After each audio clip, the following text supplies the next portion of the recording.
Сұрақ: Рамазан оразасын әдейі бұзған адам ауырып қалса, каффарат оразасы мойнынан түседі ме?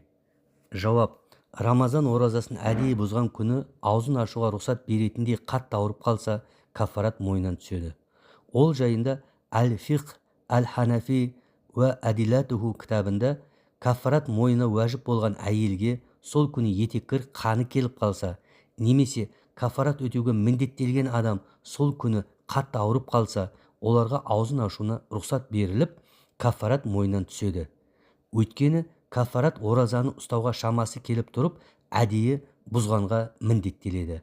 Ал бұл жерде етеккір қаны және ауырып қалу себепті каффараты мойнынан түсіреді. Ал егер каффарат міндетті болған ер немесе әйел адам сол күні сапарға шықса, тіпті күштеп сол күні сапарға алып кетсе де, мойнынан каффарат түспейді делінген.